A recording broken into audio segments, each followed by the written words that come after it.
This story tells the life of a gangster who wished to leave his past aside and live freely. But he's forced to fight again when his past comes haunting his family. At the beginning of the movie, we see a member of contract killer gang, Young Min, who's sent to kill another gang, gets injured while fighting. That's when a new man enters and kills the whole gang by himself. We later come to know that both the injured man and the other killer belong to the same gang. He then takes the injured guy with him, gives him medical treatment. Next day, waking up in a strange place, Young Min rushes back home. Later we see him sending his infant daughter for an emergency treatment. Young Min, who's in need of urgent money for his daughter's treatment, visits one of his boss and asks for a job that can get him some money. His boss, finding Young Min's desperate situation, gives him a very difficult task. He has to kill Goblin's immediate boss, another highest member in their gang. Goblin is none other than the guy who helped Young Min at the beginning. Goblin is the type of guy who can kill a person without hesitation. At the other side, we see police starts their investigation about the recent deaths in the city. They suspect Goblin, who's rumored to be a great contract killer, involved in this case. But they have no clue who this Goblin is and how does he look like. Later we are cut to Goblin, Kang Do-yoon's life, where he is living together with his wife and his young child. His wife Jeong despises him for the work he does, and she doesn't even allow him near their child. She wants him to stop working as a gangster. Young Min arrives at the elder boss's house and they both get into a heavy fight. Later their fight turns bloody. Young Min successfully kills him, but he also gets injured. With the injured body, he reaches his boss's place to collect the money, but he's given an amount far less than what they agreed for. He requests for more but is rejected by his boss. Enraged, Young Min kills him and runs away with the money. At the same time, Goblin, who reaches this place, is surrounded by the police and is indicted for murder. He is sent to jail.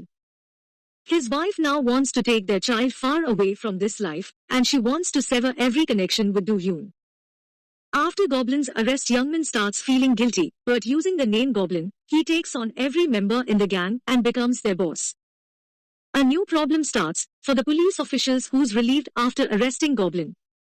Young Min brilliantly changes every gang businesses into a proper investment company. So police doesn't have any evidence against him. After 6 to 7 years of his term, Do-yoon is released from jail. He starts working in a small steam car wash shop. He wants to meet his child and wife again, but has no clue about their whereabouts. He requests the police chief who caught him 6 years back for a help. He finds their location and meets them. But his wife introduces him as an old friend to their daughter. Later he meets his daughter in her school, but gets into an accident. The car belongs to Young Min's daughter. Do-yoon and Young Min's daughter both study at the same school. Young Min comes to know about the situation at the school. Young Min, who's overly protective of his daughter, mistakes Do-yoon's approaching his daughter on purpose. He uses his men to watch Do-yoon, but they go against his command and attacks him. Do-yoon doesn't hit them back because of his promise to his wife, living a good life for the sake of his daughter. In school, Yoonjo and Yena gets into a fight. Yena gets hit in the head and is severely injured. With his power, Young Min covers up the whole incident, but Do-yoon learns the truth. Worried about Do-yoon's revenge, they kidnap Yena. Do-yoon acts fast, kidnaps Yoonjo, Young Min's daughter, to save his family. He arrives at Young Min place, kills every one of his men, and finally they both gets into a fight. Later Young Min apologizes to Do-yoon for the past and requests for his daughter, as she's a heart patient. He also reveals Yena's location to Do-yoon. At the same time, police arrives there with ambulances, arresting the criminals and clearing the situation.